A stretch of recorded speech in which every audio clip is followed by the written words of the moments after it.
Ambati Silks, Kanchipuram Saree Store, now in Vijayawada. Exclusive Pattu Sarees, Salwas and Lehengas. అందరికీ నమస్కారం. నేను Swaroopa Potlapalli. Welcome to Suman TV. Iran పై Israel, America దాడులు చేస్తుంటే Iran పొరుగు దేశాలపై ప్రతి దాడులు చేస్తుండటంతో ఆయా దేశాలు అట్టుడికిపోతూ ఉన్నాయి. ఇదే సమయంలో అమెరికా వ్యూహాత్మకంగా వ్యవహరిస్తోంది. అక్కడ పౌర తిరుగుబాటు తీసుకొచ్చేందుకు ప్రణాళికలు రచిస్తోంది. ఒకప్పుడు మిత్ర దేశాలుగా ఉన్న ఇరాన్, ఇజ్రాయెల్ ఇప్పుడు బద్ధశత్రువులుగా ఎందుకు మారిపోయాయి? ఈ యుద్ధం అనేది భారత్ మీద ఇలాంటి ప్రభావం చూపించబోతోంది. ప్రస్తుతం నాతో పాటు ఉన్నారు లోక్ సత్తా పార్టీ అధ్యక్షులు, foundation for democratic reforms founder, మాజీ ఐఏఎస్ డాక్టర్ జయప్రకాష్ నారాయణ గారు. వారితో మాట్లాడదాం. సరే, నమస్తే. నమస్తే అమ్మా. ఒకప్పుడు ఎంతో సహోదర భావంతో మెలిగిన ఇరాన్, ఇజ్రాయెల్ ఇప్పుడు యుద్ధం చేసుకుంటూ ఉన్నాయి. ముఖ్యంగా దీనికి కారణం ఏంటి? ఇస్లామిక్ పాలనే కారణమా? వీరిద్దరి మధ్యలోకి అసలు అమెరికా ఎందుకు వచ్చింది? స్వరూప, సహోదర భావం 1979కి ముందు ఇరాన్లో షా రాజ్యం చేస్తూ ఉండగా ఇరాన్కి ఇజ్రాయెల్కి మధ్య ప్రగాఢమైన మైత్రి ఉన్నది, సంబంధాలు ఉన్నాయి, ఒప్పందాలు ఉన్నాయి. ఆ పదవిని కోల్పోయినటువంటి షా, ఆయన అహ్మద్ రేజా పహ్లవి అని పేరు. ఆయన ఉదార స్వభావం అన్నవాడు, అంటే లిబరల్. ప్రైవేట్ రంగాన్ని పెంచాలి, ఆర్థిక సరళీకరణ జరగాలి, ప్రపంచ వాణిజ్యాన్ని ప్రోత్సహించాలి, దేశాన్ని ఆధునికీకరించాలి, మౌలిక సదుపాయాన్ని పెంచాలి, దేశంలో ప్రజల జీవన ప్రమాణాలు పెంచాలని చెప్పని ఎప్పుడు కూడా ఈ రకమైనటువంటి మార్పులు తెచ్చినప్పుడు సమాజంలో కొందరు లాభం పొందేవాళ్ళు ఉంటారు, కొందరు నష్టపోతున్నామని భయపడేవాళ్ళు ఉంటారు. మన దేశంలో కూడా ఆర్థిక సంస్కరణ జరిగినప్పుడు 1991లో చాలామంది భయం పెట్టారు, బేద వర్గాలకు నష్టం జరిగిపోతుంది అని చెప్పని. ఇవాళ చూస్తే అన్ని వర్గాలకి మేలు చేకూరింది. కాకపోతే పేద వర్గాలకి ప్రభుత్వాల వైఫల్యం వల్ల, మంచి విద్య లేకపోవడం చేత, చిన్న పట్టణాలు పెంచకపోవడం చేత, కొన్ని పొరపాట్ల వల్ల అనుకున్నంత మంచి జరగట్లేదు. కానీ అందరూ లాభపడ్డారు. ఇవాళ ఎవరు కూడా ఆవాదం చేసే సాహసం చేయట్లా. కాబట్టి ఆనాడు అలా కొంత వ్యతిరేకత వచ్చినప్పుడు కనుక రాజకీయ శూన్యం లేకుండా ఒక బలమైనటువంటి ప్రజాస్వామ్య భావన ఉన్నటువంటి ఒక ఉద్యమం కానీ ప్రతిపక్షం కానీ ఉందనుకోండి, అప్పుడు దేశం తీరు ఇంకో రకంగా ఉండేది. అది కేవలం బ్రిటన్ తప్పిదం వల్ల 1953లో మొసడెగ్ అని చెప్పని ఒక ఆయన ప్రధానమంత్రి అయినాడు. వాళ్ళకి వయోజనోటు హక్కు లేకపోయినా కూడా ఒక రకమైన ప్రజాస్వామ్యం ఉన్నది, పరిమితమైన ఓటుతో ప్రజాస్వామ్యం ఉన్నది. మజ్లిస్ అంటారు వాళ్ళ పార్లమెంట్ని ఎన్నుకుంటారు. దానిలో మెజారిటీ మద్దతు ఆయన ప్రధానమంత్రి అయినాడు. ఆయన ఆనాటి పద్ధతుల ప్రకారం బ్రిటన్ ఉన్నటువంటి ఒక ఆయిల్ కంపెనీని, ఆనాడు ఆంగ్లో ఇరానియన్ ఆయిల్ కంపెనీ అనేవాళ్ళు, మొత్తం ఇరాన్లో ఉన్నటువంటి ముడి చమురు ఉత్పత్తి అంతా కూడా వాళ్ళ చేతుల్లో ఉండేది. దాన్ని జాతీయీకరణ చేశాడు. ఇరాన్ ఆయిల్ అంతా ఇరాన్ దేశానికే చెందాలని చెప్పారు. అలాగే మరికొన్ని సంస్కరణలకు దారి చూపాడు. బ్రిటన్కు చాలా కోపం వచ్చింది. అరే, మా ఆయిల్ కంపెనీని జాతీయీకరణ చేస్తాడని చెప్పని. బ్రిటన్ ప్రధానమంత్రి ఎవరప్పుడు? Winston Churchill. 1945లో ఆయన మొదటి ఓడిపోయినాడు రెండో ప్రపంచ యుద్ధం. మళ్ళీ 50లో మళ్ళీ గెలిచాడు, ప్రధానమంత్రి అయినాడు. 50 నుంచి 55 దాకా ప్రధానమంత్రి చేశాడు. ఆయన ఒత్తిడితో అమెరికా కూడా తల ఒగ్గింది. అమెరికాకి ఇష్టం లేకపోయినా కూడా అమెరికా కూడా కేవలం చర్చలకున్న పలుకుబడి అనుకున్న ప్రపంచంలో ఉన్నటువంటి విశేషమైన ప్రాధాన్యత వల్ల అమెరికా కూడా బ్రిటన్ కోరికకి తల ఒగ్గి అమెరికన్ ఇంటెలిజెన్స్ విభాగాలు, CIA, బ్రిటన్ నుంచి MI6 రెండు కలిపి ఆ దేశంలో ఒక పుకార్లు లేపి ఇరాన్లో మొసడెగ్ని పదవిచ్యుతుని చేసినాయి. అప్పుడు రాజు సర్వాధికారి అయినాడు. దాంతో ఏమైంది? ఆ మొసడెగ్ తర్వాత ఎన్నికల్లో పాల్గొనే అవకాశం లేకుండా చేశారు. ప్రజాస్వామ్యబద్ధంగా ఒక ప్రతిపక్షం అనేది బలమైంది లేకపోయింది. కాబట్టి రాచరికం మీద, ప్రభుత్వం మీద కోపం వస్తే ప్రత్యామ్నాయంగా ప్రజల నుంచి ఒక ఉద్యమం కానీ సంస్థ కానీ ఉన్నాయనుకోండి, ఆయన పోతే వీళ్ళు వచ్చిండేవాళ్ళు.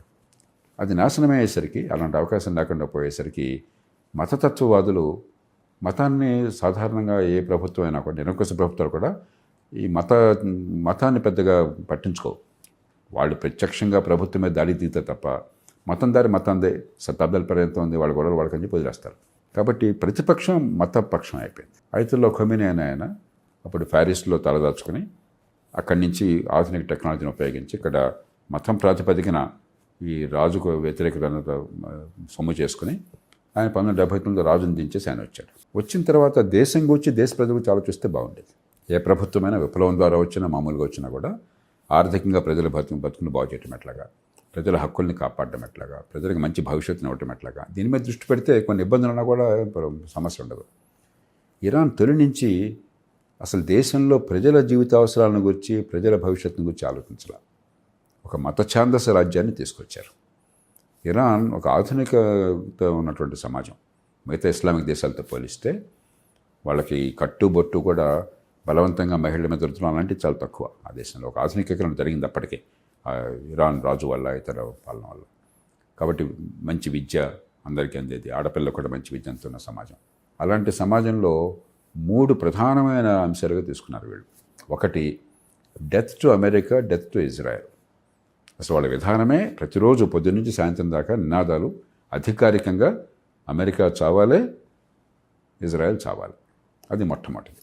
రెండోది, 4 ఉగ్రవాద సంస్థల్ని వాళ్లే పెంచి పోషించారు. చాలా సందర్భాల్లో పాకిస్తాన్ ఉంది, లష్కర్-e-తోయిబా ఇతర సంస్థలకి మద్దతు ఇస్తుందని మనందరికీ తెలుసు. కానీ బహిరంగంగా మేము ఈ సంస్థను మేము పెట్టాము, పోషించామని చెప్పండి వాళ్ళు. కనీసం నటన ఉంటుంది. వీళ్ళు అలా కాదు, అధికారికంగా ఈ సంస్థలను పెట్టింది వాళ్ళే, ఈ సంస్థల డబ్బు ఆయుధాలు సమకూరుస్తుంది వాళ్ళే, ఈ సంస్థల గోతంగా ఉంటుంది వాళ్ళే. హమాస్, హెజ్బుల్లా, హౌతీ అవేనా సార్? ముస్లిం బ్రదర్హుడ్ 4వది ఉన్నది, ఇరాక్, సిరియాలో పనిచేసేది. 4 సంస్థలు కూడా వాళ్ళకి ఆయుధాలు సరఫరా చేసి, ఆయుధాలు కూడా మామూలు ఆయుధాలు కాదు, ఒక స్వతంత్ర దేశానికి, సార్వభౌమత్వ దేశానికి ఉన్న ఆయుధ సంపత్తి ఎలా ఉంటుందో సైన్యం ఆ స్థాయిలో. హెజ్బుల్లా దగ్గర ఉదాహరణకి ఒక దేశంలో సైన్యానికి ఉండవలసినటువంటి అన్ని హంగులు వాళ్ళు సమకూర్చారు. ఎవరి మీద దాడి చేయడం కోసం చెప్పని? ఇటు ఇజ్రాయెల్ మీద, అటు అమెరికా స్థావరాలుగా అమెరికా ప్రజల మీద దాడి చేయడం కోసం చెప్పారు. ఆల్రెడీ హమాస్ ఇజ్రాయెల్ మీద దాడి చేసింది, చూసాం, మారణకాండ సృష్టించింది, మనం చూసాం. ఇది కాకుండా ఎన్నో సంఘటనలు జరిగినాయి, ఎన్నో సందర్భాల్లో కొన్ని వందల మంది ప్రాణాలు కోల్పోయినారు. ఎప్పుడు అడపాదడప ఎప్పుడు దాడి చేస్తారని భయం ఎప్పుడు కూడా కాదు. ఇరాన్ మీద ఏం చేసినా వీళ్ళంతా పోరుకుంటారు అని చెప్పని. మూడోది, అణ్వాయుధాలు సంతరించుకుని ఒక అణ్వాయుధాలు ఉన్న దేశంగా తయారయ్యి, న్యూక్లియర్ పవర్గా తయారయ్యి ఇజ్రాయెల్ని అంతమొందించాలి. ఇప్పుడు ఇజ్రాయెల్ కేవలం యూదులకు మాత్రమే కాదు, అక్కడ పాలస్తీనియన్లకి ఒక స్వతంత్ర రాజ్యం కావాలి, 2 రాజ్యాల వ్యవస్థ కావాలని అందరూ కోరుకుంటున్నారు. భారతదేశం కోరుకుంటోంది, ఇజ్రాయెల్లో ఇప్పటిదాకా ప్రభుత్వాలు కోరుకున్న ఈ ప్రధానమంత్రి మినహాయిస్తే అమెరికా కోరుకున్నది, ప్రపంచంతో కోరుకున్నది. అది వేరు. ఇజ్రాయెల్ ఉండటానికి వీల్లేదు.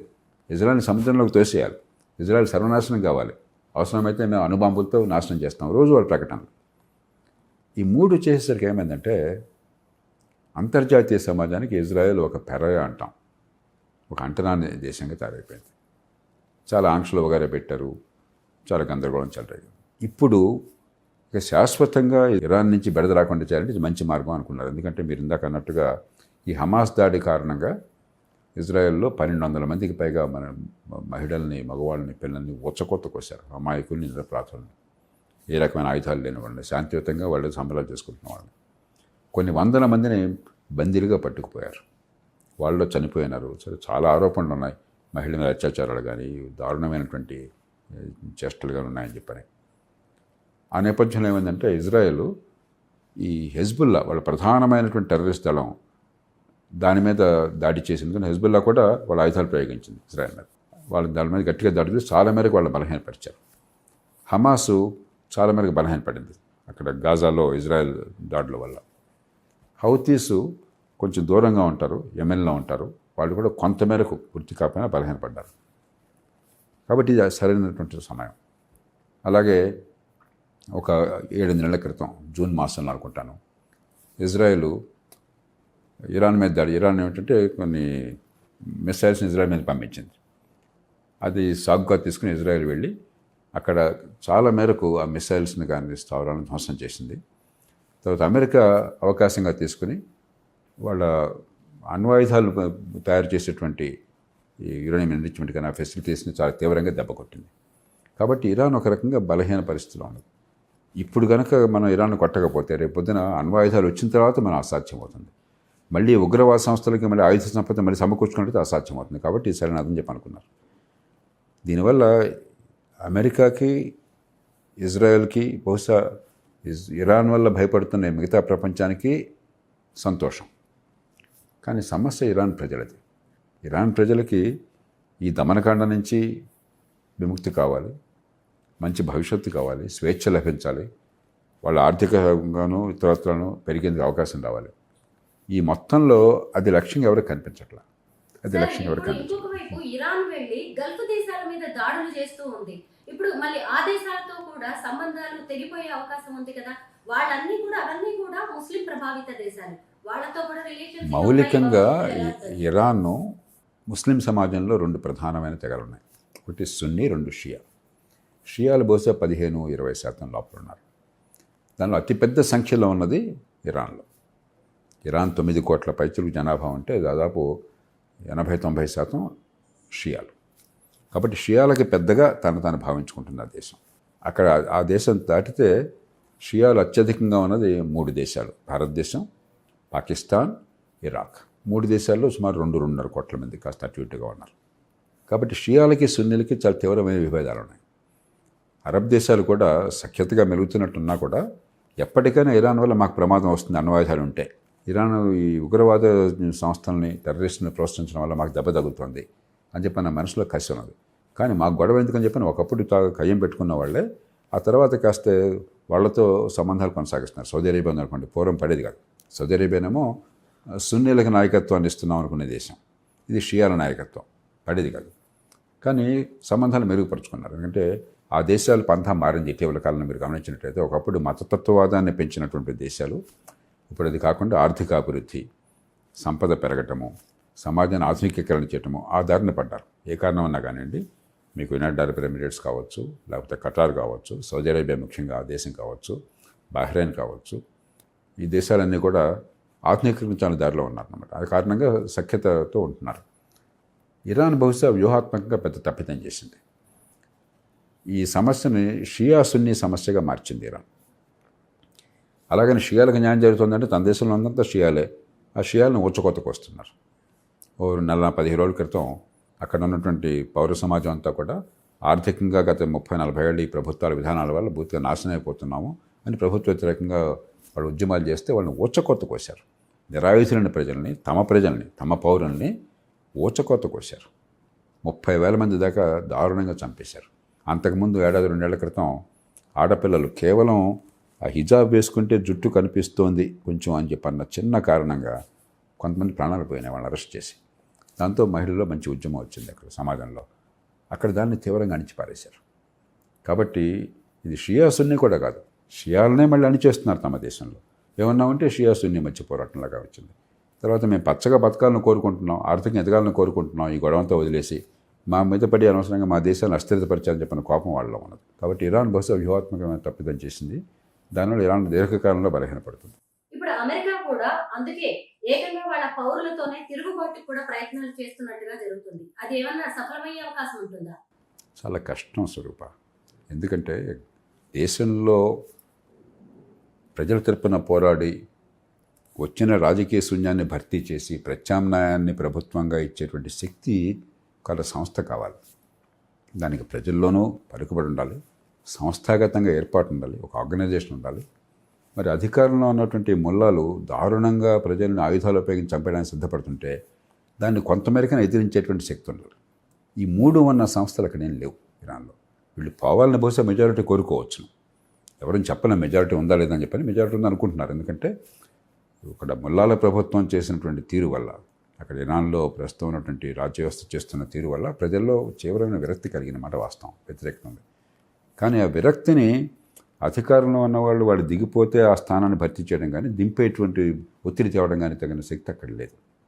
ఇక్కడేమో ఆయుధాలు పుష్కలంగా ఉన్నాయి. ఆయుధాలని సామాజికుల మీద, నిరాయుధుల మీద నిర్మోహమాటంగా ఏ రకమైనటువంటి అడ్డంకు లేకుండా ప్రయోగించడానికి సిద్ధపడుతున్నారు. కాబట్టి అక్కడ మీకు అది నాకు కనిపించట్లే అవకాశం. ఈ మొత్తం ఉదంతంలో తీవ్రంగా నష్టపోయేది, ఇప్పటికే బాగా నష్టపోయిన వాళ్ళు ఇరాన్ ప్రజలు. సార్, ఇరాన్ ఇజ్రాయెల్ తో భారత్ కి సత్సంబంధాలే ఉన్నాయి. ఇప్పుడు ఇది ఒక రకంగా మనకి సంకట స్థితి అనుకోవచ్చా? భారత్ స్టాండ్ ఎలా ఉంటే మంచిది? మనకి ఎవరు దూరం కాదు, ఎవరిని అప్యాయంగా మన ప్రయోజనాలను విస్మరించి ఆలింగనం చేసుకోం. అంతర్జాతీయ సంబంధాల్లో శాశ్వత మిత్రులు, శాశ్వత శత్రువులు ఎవరు ఉండరు. శాశ్వతంగా పొరుగు వాళ్ళు ఉంటారు. మీకు ఇష్టం లేకపోయినా పొరుగు వాళ్ళని మార్చలేం మనం. శాశ్వతంగా దేశానికి ప్రయోజనాలు ఉంటాయి. కాబట్టి మనకు కావాల్సిన మన ప్రయోజనాలు, మన అనవసరంగా ఎక్కువ తలదొచ్చాల్సిన అవసరం లేదు. మన ప్రయోజనాలు మనం కాపాడుకోవాలి. మన ప్రయోజనాలు గల్ఫ్ దేశాలతో ఉన్నాయి. ఎందుకంటే అక్కడి నుంచి ఆయిల్ కావాలి. అక్కడ 10 లక్షల మంది భారతీయులు పనిచేస్తున్నారు. ఆ దేశాలు మనకి ఇవాళ #1 ప్రయారిటీ. అందులో ప్రస్తుతం ఉన్న పరిస్థితుల్లో యుద్ధ వాతావరణం తలబడేదాకా మన 10 లక్షల మంది భారతీయుల భవిష్యత్తు ఏంటి, వాళ్ళకి రక్షణ ఎట్లాగా. అందుకే ప్రధానమంత్రి గారు ప్రతి దేశాధినేతతో మాట్లాడి అక్కడ మా వాళ్ళని జాగ్రత్త కొన్ని పెట్టండి, కాపాడండి చెప్పి కోరుతున్నారు.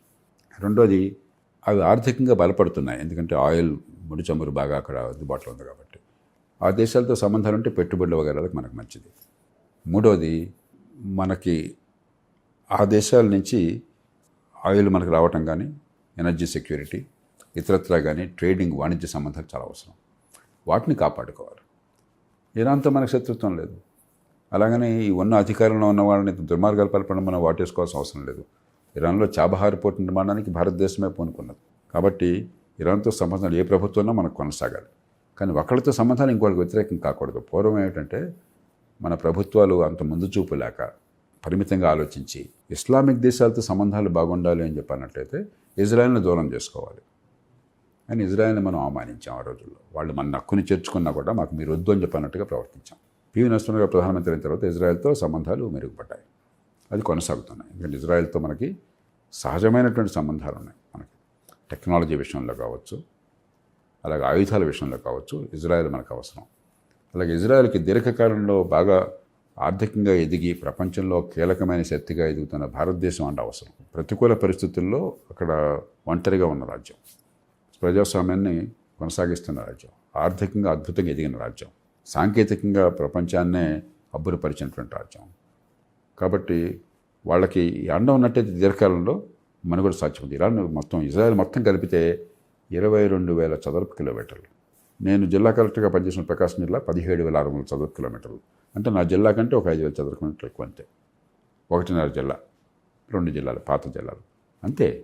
ఆయన అయినా కూడా అక్కడ ప్రజల్లో ఉన్నటువంటి అపారమైన పట్టుదల వల్ల, ఆ ప్రభుత్వాల కష్టం వల్ల, సమర్థమైన నాయకత్వం వల్ల, గొప్ప సంస్కృతి వల్ల, నాగరికత వల్ల ఈవేళ ఇజ్రాయెల్ అంత చిన్న దేశమైనా కూడా మరి ప్రపంచంలో అంత గౌరవప్రద స్థానాన్ని పొందగలిగింది. కాబట్టి మనకు వాళ్ళు దూరం కావాల్సిన అవసరం లేదు. మరి యుద్ధంలో మనం కోరుకునేది అంటే ఇరాన్ ప్రజలు నష్టపోకూడదు, అక్కడ గల్ఫ్ దేశాల్లో ఆర్థికంగా తీవ్రంగా నష్టపోకూడదు. విధ్వంసం జరిగితే ఎవరికైనా నష్టమే. యుద్ధం ఎప్పుడు కూడా మంచి ఫలితాన్ని ఇవ్వదు. ఉగ్రవాదం అంతం కావాలి ఖచ్చితంగాను. ప్రపంచంలో శాంతియుతంగా ఉండాలి. మనం కోరేది అది. చూద్దాం ఏమవుతుంది. సరే, 50% ముడి చమురు మనకి గల్ఫ్ దేశాల నుంచే వస్తూ ఉంటుంది. ఇప్పుడు ఈ యుద్ధం వల్ల ఈ చమురుకి సంబంధించి ఎలాంటి ప్రభావం చూపించబోతుంది? చమురు స్వరూపం ఎక్కడి నుంచి వచ్చినా కూడా ఒక అంతర్జాతీయ కమోడిటీ. ఇది ఒక దేశంలో ఒక ధర, ఇంకో దేశంలో ఒక ధర ఉండదు. ఆ క్వాలిటీని బట్టి సుమారుగా అట్లానే ఉంటుంది. కొంచెం కొన్ని హెవీ ఆయిల్స్ ఉంటాయి, కొన్ని లైట్ ఆయిల్స్ ఉంటాయి, కొన్ని స్వీట్ అంటారు, కొన్ని సౌర్ అంటారు. దాన్ని బట్టి క్వాలిటీని బట్టి ప్రైస్ తేడా ఉంటుంది. కానీ ధర ప్రపంచం ఎక్కడున్నా కూడా అందరికీ కూడా ధర పెరుగుతుంది. అమెరికా ప్రపంచంలో అతి ఎక్కువ ఉత్పత్తిదారు, సొంతంగానే చేసుకుంటుంది, అయినా ధర పెరుగుతుంది. అలాగే నార్వే లాంటి దేశాలు సొంతంగా వాళ్ళు బోడంతా తీస్తున్న ఆయిల్ని కానీ గ్యాస్ని కానీ అయినా ధర పెరుగుతుంది. బ్రిటన్ నార్త్ సీ ఆయిల్ తీస్తుంది, అయినా ధర పెరుగుతుంది. ఎందుకంటే ధర పెరగడం అనివార్యం. ఇప్పటికే వార్తల ప్రకారం $60 లోపల ఒక బ్యారెల్ ఉన్నది, ఇప్పుడు 70 దాటింది అంటున్నారు. ఇది కొనసాగితే 100 దాకా వెళ్ళొచ్చు. ప్రపంచ దేశాలు బహుశా 2-3 వారాలు తట్టుకుంటాయి. ఎందుకంటే స్ట్రాటజిక్ రిజర్వ్స్ ఉంటాయి. ఇప్పటికే ఓడల్లో సముద్రం మీద ఉన్నవి గల్ఫ్ నుంచి బయటపడ్డా మనకు అందుబాటులోకి వస్తాయి. తంటలు పడతారు. కానీ 2-3 వారాలు దాటినట్టయితే ఖచ్చితంగా ఇబ్బంది అవుతుంది. అందుకనే ఈ యుద్ధం బహుశా నెల దాటకపోవచ్చు. సార్, ఒక 50 ఏళ్ల క్రితమే ఇరాన్ లో వెస్ట్రన్ కల్చర్ అనేది కనిపించేది. అక్కడి మహిళలు బికినీళ్లు వేసుకుని బీచ్ల్లో కూడా కనిపిస్తూ ఉండేవాళ్ళు. కానీ ఎప్పుడైతే ఇస్లామిక్ పాలన మొదలైందో అక్కడ పరిస్థితులు అనూహ్యంగా మారిపోయాయి. ముఖ్యంగా ఖమేనీ మరణం తర్వాత సంబరాలు కూడా చేసుకున్నారు. అంటే వాళ్ళు మతతత్వ పాలన కాకుండా ప్రజాస్వామ్య పాలనకి ఓటేస్తున్నారు అనుకోవచ్చా? ఇప్పుడు మత విశ్వాసాలు ఉండొచ్చు, కానీ మతం పేరుతో అణిచివేయడాన్ని 21వ శతాబ్దంలో ఎవరు ఒప్పుకోరు. అక్కడ జరిగింది ఏంటంటే ఇరాన్లో మతం పేరుతో సమాజం మొత్తాన్ని పూర్తిగా భయభ్రాంతులను చేసి లొంగ తీసుకోవటం, అణిచివేయడం జరిగింది. మీకు గల్ఫ్ దేశాలు, ఇతర దేశాల్లో గతంలో సౌదీ అరేబియాలో అట్లా మనం వార్తలు ఉంటుండేవాళ్ళం. ఆడవాళ్ళకి డ్రైవ్ చేసే హక్కు లేదు, బుర్ఖా మగవాళ్ళ తోడు లేకుండా బయటకు వచ్చే హక్కు లేదు, బుర్ఖా ఉన్నా కూడాను. ఇంకా చాలా కఠినమైనటువంటి ఆంక్షలు ఉండేవి.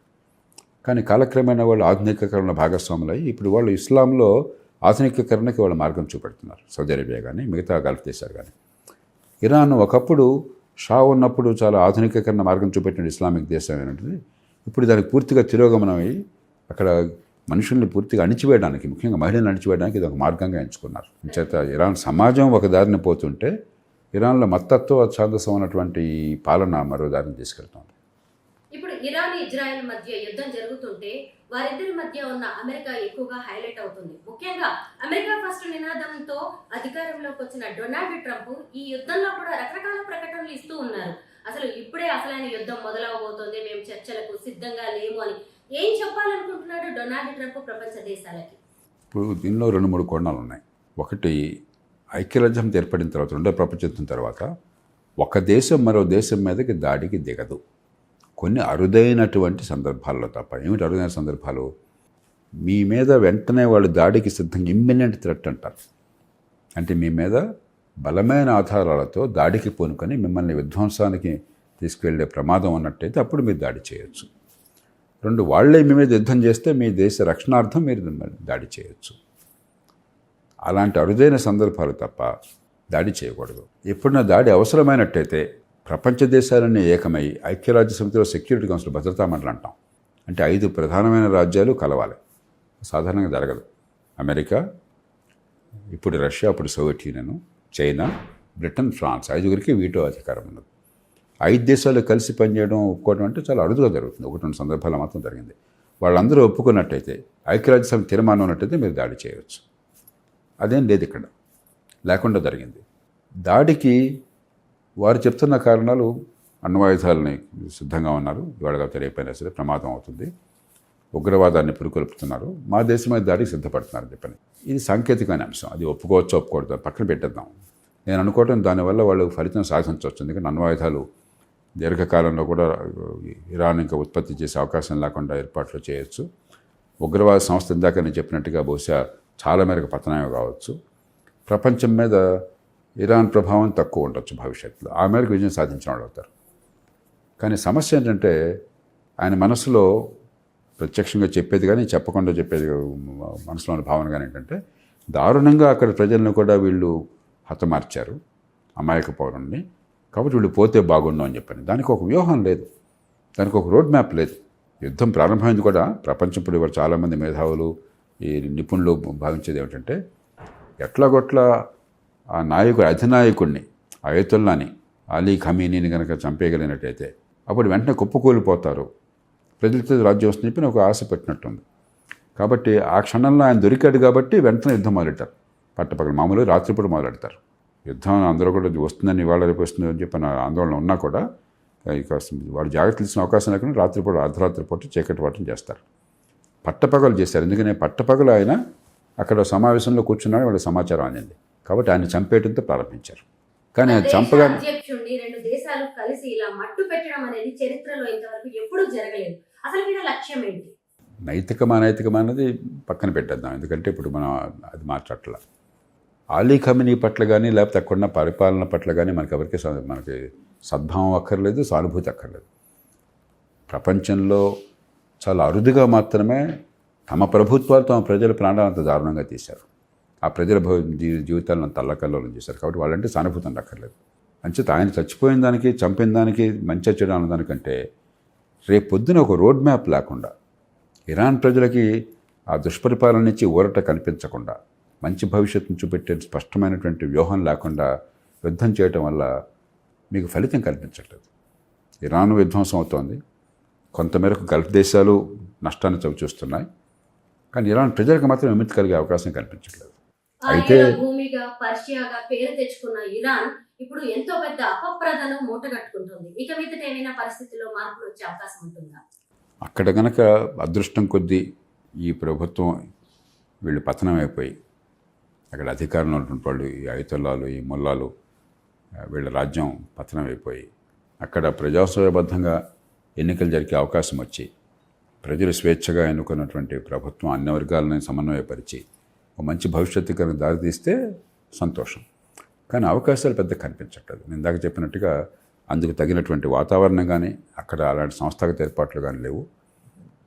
అమెరికా కానీ ఇజ్రాయెల్ కానీ 2 దేశాలు కూడా ఇరాన్లోకే సైన్యాన్ని ప్రవేశపెట్టి వీళ్ళని దింపేసి కొంతకాలం పాటు వాళ్లే రాజ్యాన్ని పరిపాలించి ఇరాక్లో చేసినట్టుగా అక్కడ ఎన్నికలు పెట్టినట్టయితే ఏమైనా మంచి జరుగుతుందో చెప్పలేము. ఎందుకంటే ఇరాక్లో ఏం జరిగింది, చివరికి మంచి కంటే చెడు ఎక్కువ జరిగింది. అక్కడ ప్రభుత్వం కూలిపోయింది, సదాం హుసేన్ చంపేశారు, కానీ మంచి కంటే చెడు ఎక్కువ జరిగింది. ఆఫ్ఘనిస్తాన్ వెళ్ళారు, అది అనివార్యం ఇష్టం ఉన్నా లేకపోయినా ఆఫ్ఘనిస్తాన్ నుంచి టెర్రరిస్టులు వచ్చి మిమ్మల్ని ఇంత దారుణంగా 9/11 నాడు 2001లో అమెరికన్ ప్రజలను చంపేసినప్పుడు విధ్వంసానికి పాల్పడ్డప్పుడు మరి వాళ్ళకి టెర్రరిస్టులను అప్పగించండి, మాకు వాళ్ళకి మద్దతు ఇవ్వకుండా ఉండండి అని చెప్పంటే మేము చచ్చిన ప్రాణం పోయినా కూడా మేము మాత్రం అప్పగించమన్నారు.